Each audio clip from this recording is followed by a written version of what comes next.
Assalamualaikum. Okay, selamat datang ke live buku PTS. So, ni dah masuk siri ke-5 untuk siri Ramadan bersama Nadia. Salam selamat tengah hari dan salam Ramadan juga. Okay, kita tunggu lagi.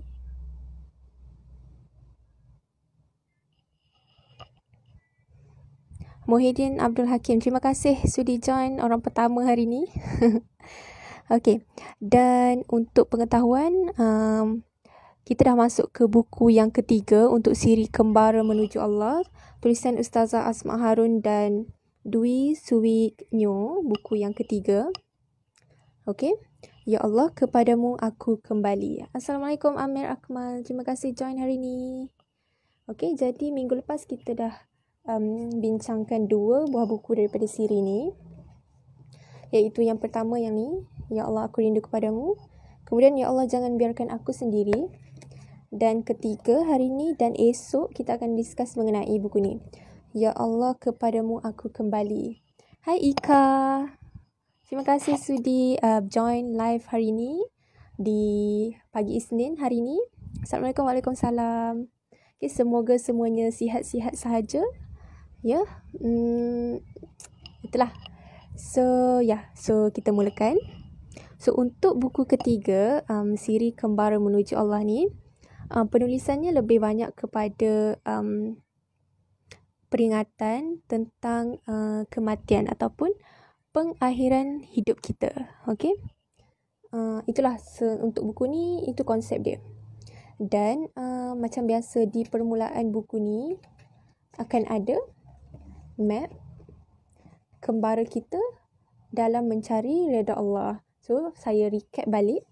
Kita ada 5 alam, yang mana pertama alam roh, alam rahim, alam dunia, alam barzah, dan terakhir sekali alam akhirat.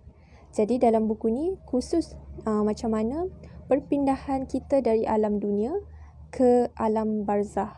Okay, so di awal-awal buku ni penulis ada sentuhlah mengenai refleksi tentang bagaimana pengakhiran hidup kita nanti, bagaimana kematian kita, dan dia nyatakan di sini mati adalah proses perpindahan, macam yang sebut tadi, perpindahan dari alam dunia ke alam akhirat. Itulah. Map tu macam ada dekat Kembara Mahsyar yang pernah saya baca. Ya mungkinlah rasanya map ni sama je, 5 alam ni.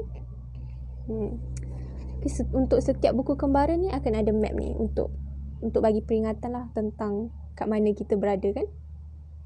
Hai Marliana Mashi, terima kasih join.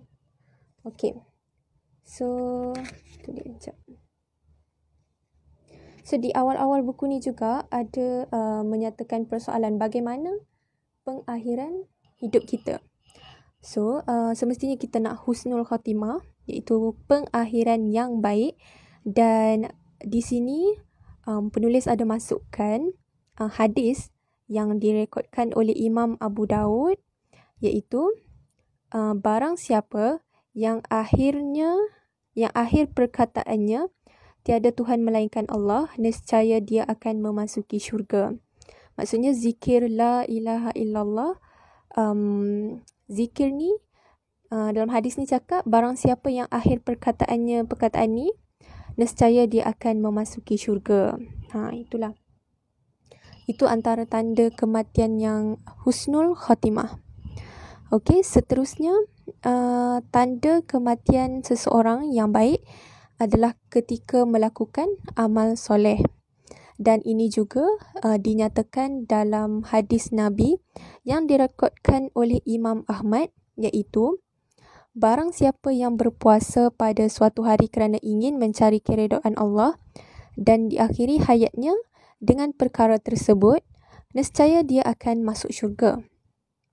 Barang siapa yang bersedekah ikhlas kerana Allah, kemudian dia meninggal dunia, maka dia akan masuk syurga. Inilah yang direkodkan dalam hadis, maksudnya kematian ketika melakukan amal soleh. Okay. Hai, terima kasih join Lai, Cili, Ecet dan Huda. Terima kasih join. So, kita tengah bincangkan buku yang ketiga. Ya Allah, kepadamu aku kembali. Okay. So, itu antara yang, pengenalan buku ni. Dan juga sesuai dengan tajuk, kepadamu aku kembali.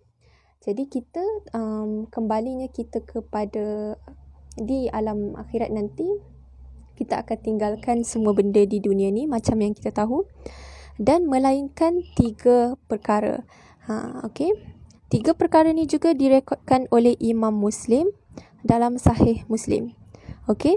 Iaitu apabila matinya seorang insan, maka terputuslah amalannya melainkan 3 perkara.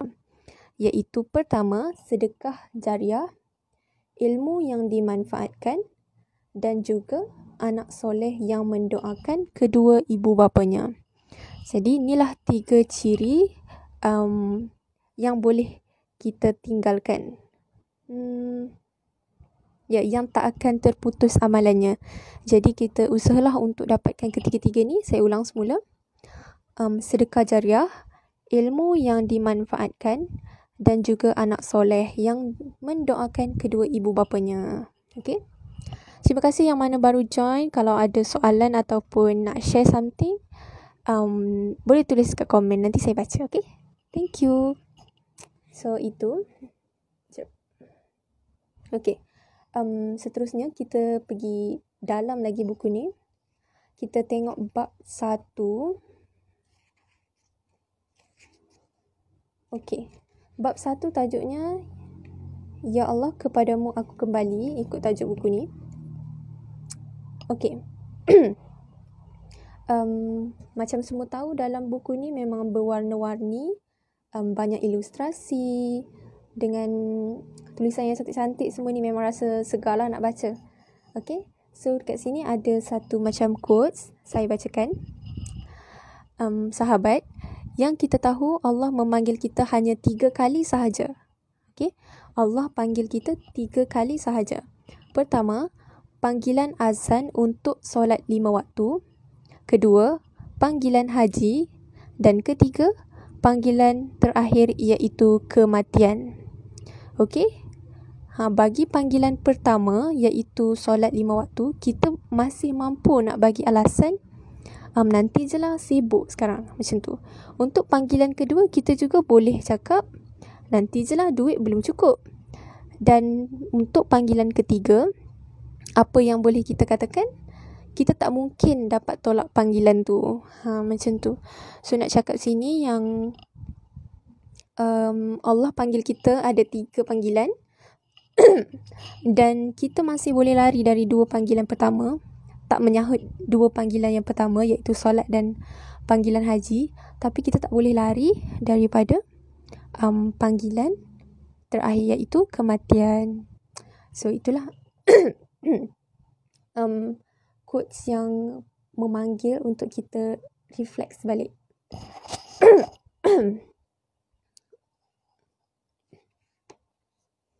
Okay, terima kasih yang baru join. Terima kasih sangat yang stay juga daripada tadi.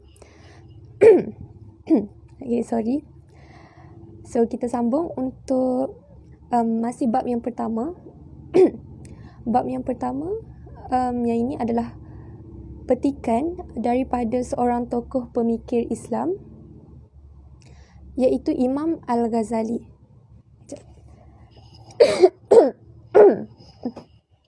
Okay, sorry. Apa je isi kandungan buku tu? Sekejap. Isi kandungan dia jenis macam macam tajuk di depan. Ya Allah, kepadamu aku kembali. Ya Allah, kenapa aku takut mati, macam ni. Nampak tak? Ya Allah, bagaimana dengan jasadku? Ya Allah, siapakah yang akan diseksa? Ya Allah, suara dah hilang. Sekejap.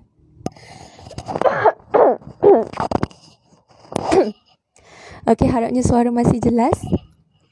So, Muhyiddin Abdul Hakim.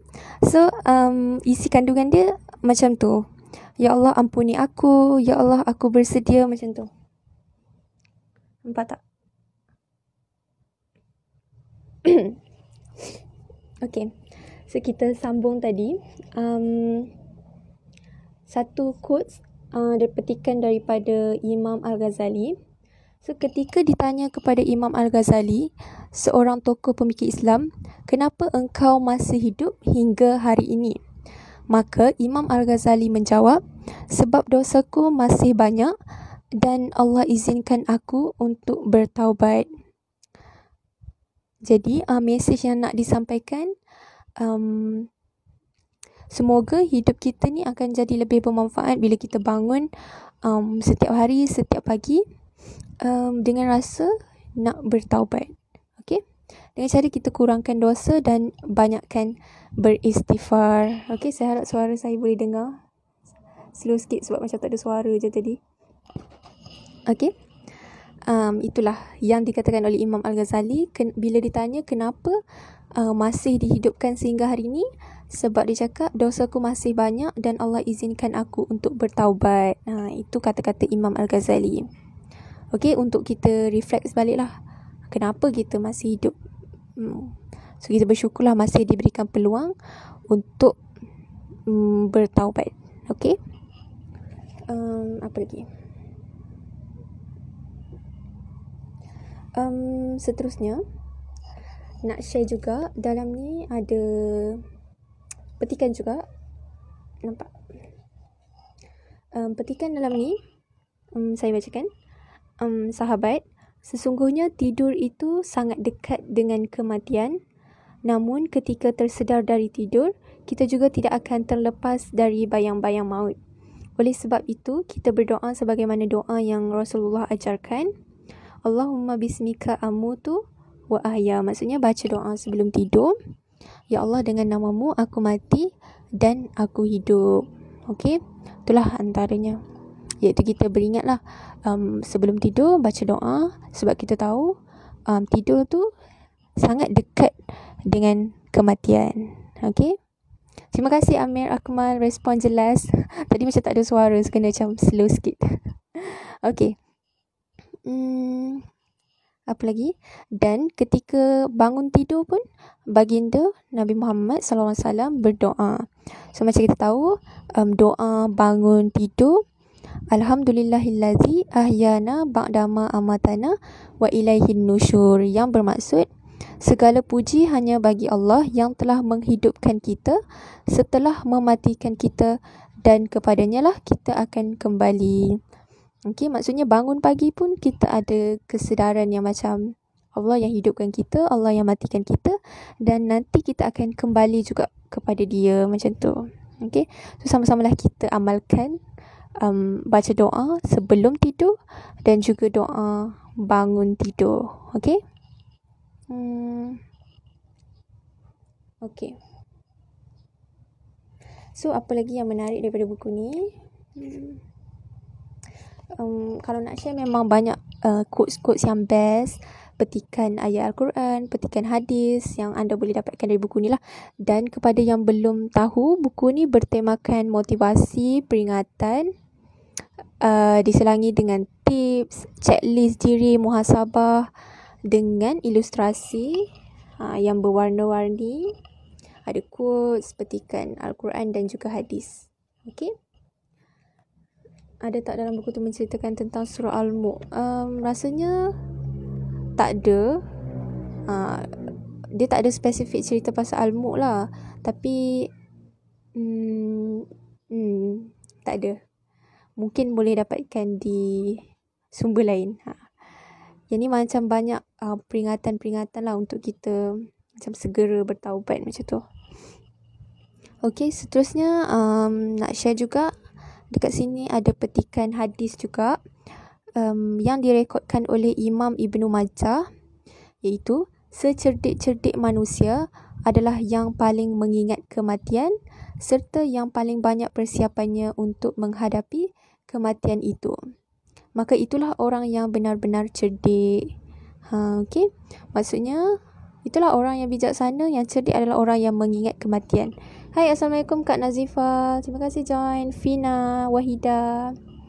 Okey, macam cakap tadi, orang yang cerdik, orang yang mengingati mati. Kenapa orang yang bijak ni mengingati mati? Sebab dia bersedia, dia sentiasa alert, dan tak hidup macam mindless, macam ikut je kan apa jadi. Sebab dia sentiasa beringat tentang kematian, dia tahu yang dia akan mati. Jadi dia buat kerja dengan sungguh-sungguh. Itulah macam orang cakap kan, buat kerja macam kita hidup selamanya, dan buat amal macam kita akan mati esok. Macam tu lah. So bila kita banyak mengingat mati, kita akan lebih mindful macam tu. Okay. So itulah hadis yang direkodkan oleh Imam Ibn Majah. Okay, apa lagi?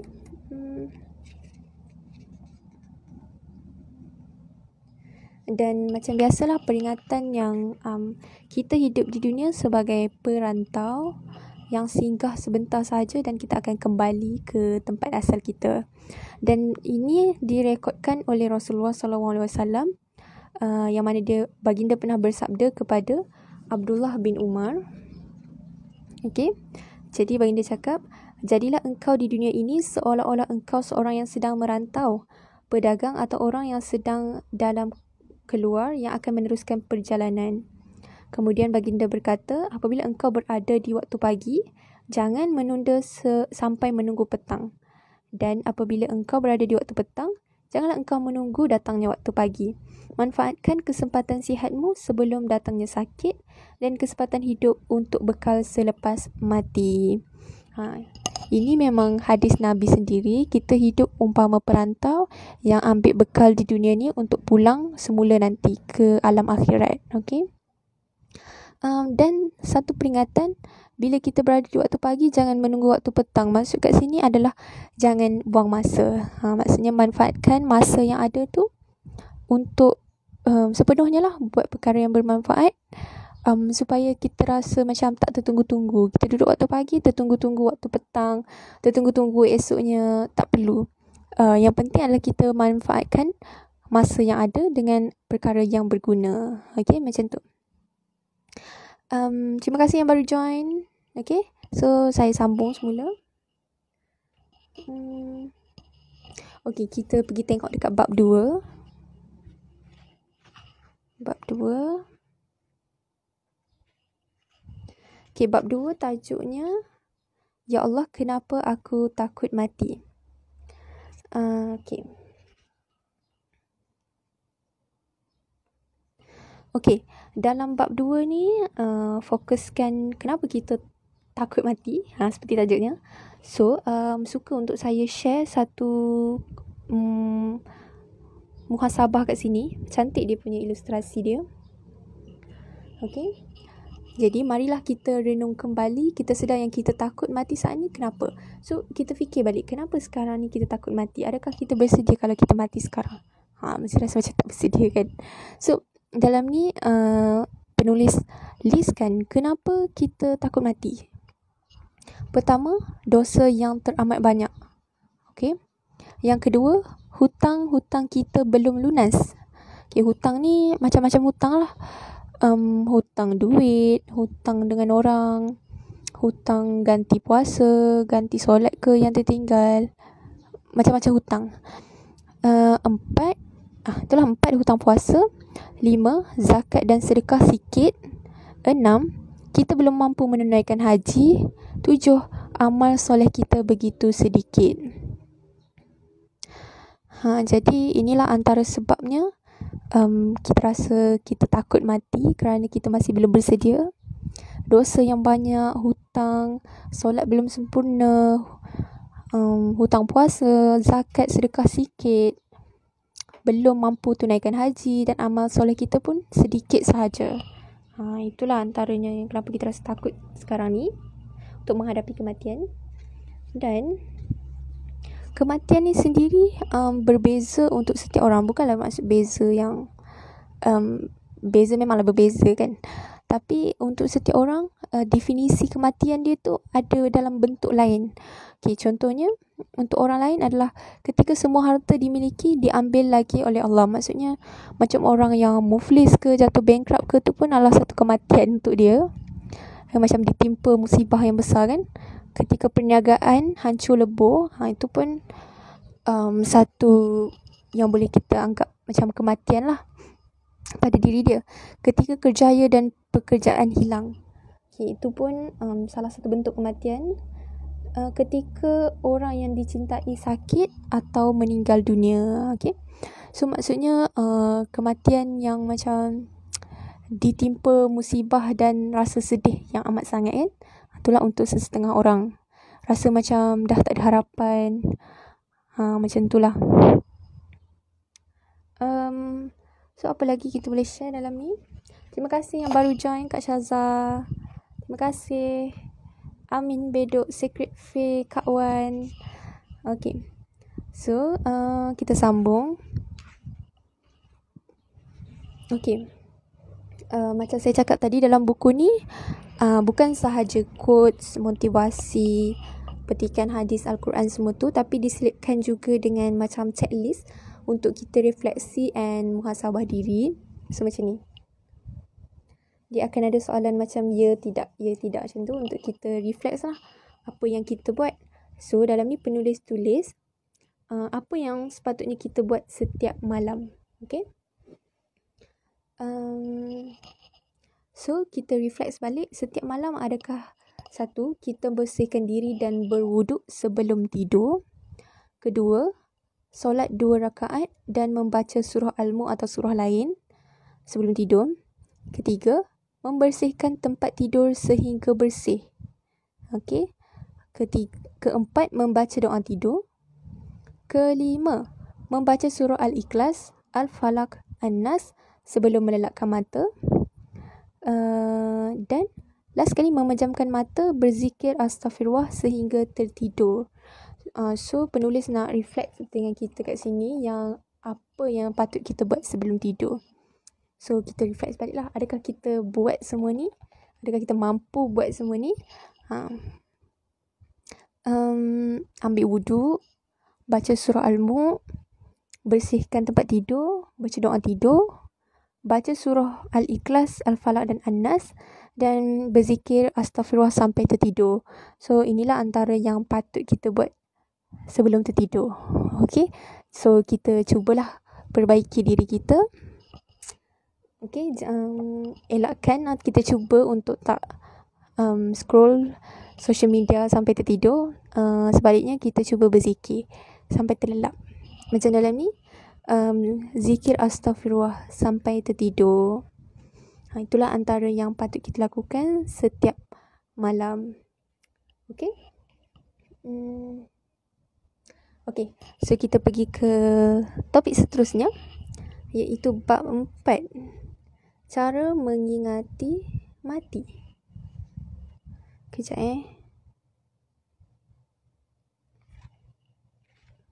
Okay, dalam ni penulis ada sampaikan macam mana cara untuk mengingati mati. Kita menjalani hidup ni macam tak adalah kita macam ingat mati tu sentiasa kan. Macam happy-happy, tak ingat pun.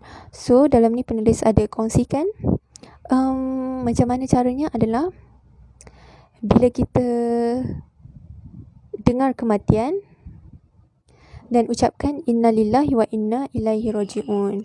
Maksudnya kematian tu sendiri mengingatkan kita kepada mati. Maksudnya orang lain yang meninggal dunia patut menyedarkan kita tentang hakikat kematian. Okay. Seterusnya menziarahi orang sakit. So orang sakit ni memang kita rasakan dekatlah dengan kematian sebab ialah sakit kan, bila-bila sahaja boleh pergi. So kita muhasabah bila melawat orang mati, reflect dengan diri sendiri. Kita pun akan berada di tempat dia nanti, dan kita juga akan mati nanti. Benda basic yang selalu mengingatkan kita, tapi nak istiqamah tu betul-betul payah. Betul. Sebab kita mungkin jarang nak expose diri kita dengan berita-berita kematian ke, ataupun sekarang pun nak lawat hospital pun susah nak lawat orang sakit. Tapi bolehlah kita usahalah kan, untuk sentiasa rasa yang kematian tu dekat. Seterusnya menghantar jenazah ke kubur. Maksudnya kalau ada sekitar kita yang meninggal dunia, kita cuba untuk ikut dia ke tanah perkuburan. Kita tengoklah proses tanam mayat tu semua. Rasanya akan menggetarkan jiwa, akan rasa macam takut kan. Itulah, bila kita tengok satu kematian tu, kita akan rasa takut kan. Sebab itulah yang nak ingatkan kita yang kita pun nanti akan mati juga.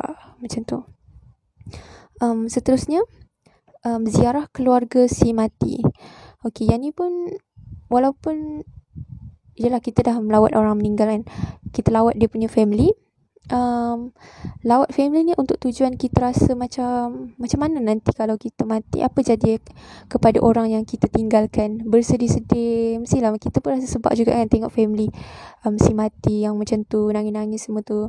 Benda tu pun akan mengingatkan kita kepada kematian nanti. Macam manalah nanti orang-orang yang aku tinggalkan, macam tu. Seterusnya, ziarah kubur. Maksudnya di hari-hari lain, ziarah kubur lah. Menziarah kubur ni juga mengingatkan kita pada kematian, kepada tempat kita nanti. Itulah. Dan bukan sahaja hari raya.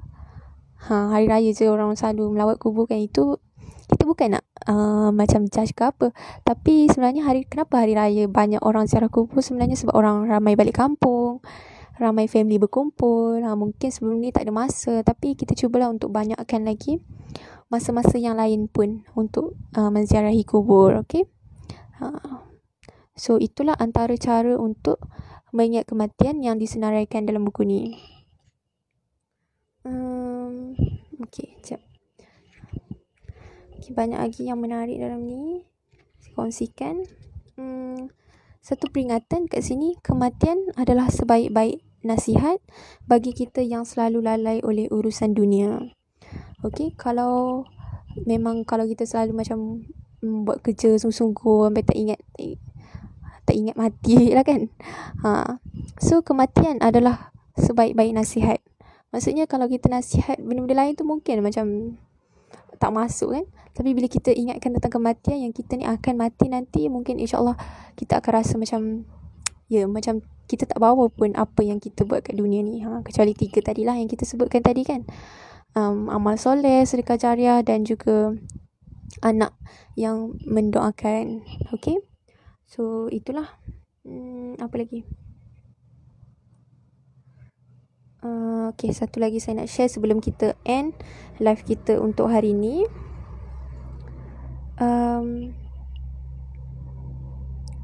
Macam mana kita nak dapatkan husnul khatimah? Okay, beberapa yang dilistkan dekat sini adalah dengan berzikir la ilaha illallah. Itulah yang dicakapkan kat sini, sebab itu pun hadis Nabi. Siapa yang akhir ucapannya adalah kalimat la ilaha illallah, dia akan masuk syurga. Itu salah satu cara. Kemudian mati dalam keadaan mempertahankan harta. Kemudian mati ketika mempertahankan kehormatan, membela agama, dan meninggal pada hari Jumaat. Itu adalah tanda-tanda untuk mendapatkan husnul khatimah, seperti yang disenaraikan dalam ni. So itulah antaranya yang menarik saya kongsikan. Semoga perkongsian ini bermanfaat. Bila dengar cerita pasal kematian, rindu pula dengan Syekh Ali Jabir. Al-Fatihah Barah. Al-Fatihah untuk beliau. Okay, sebenarnya kita dah di akhir sesi live hari ni. Terima kasih yang mana yang stay dari awal sehingga akhir. Esok saya akan sambung untuk kita discuss perkara menarik daripada buku ni. Moga terus istiqamah dengan perkongsian bermanfaat macam ni. InsyaAllah Isnin hingga Jumaat kita akan share benda-benda yang menarik daripada buku ni. Dan saya bukannya ustazah ke apa, disclaimer. Saya hanya pembaca buku dan pengulas buku yang akan kongsikan apa input yang menarik daripada buku ni. Okay. So dan kepada yang nak dapatkan, boleh je klik link di bio IG buku PTS. Dan sekarang pun ada promo di kedai borong PTS berharga 90 kot untuk satu set buku ni, Kembara Menuju Allah ni, 4 buah buku. Okay, So itu sahaja untuk hari ni. Terima kasih juga Malia Syafiqah, terima kasih juga sudi support live hari ni. So kita jumpa lagi esok untuk buku yang sama. Okay, jumpa lagi esok. Assalamualaikum. Bye bye.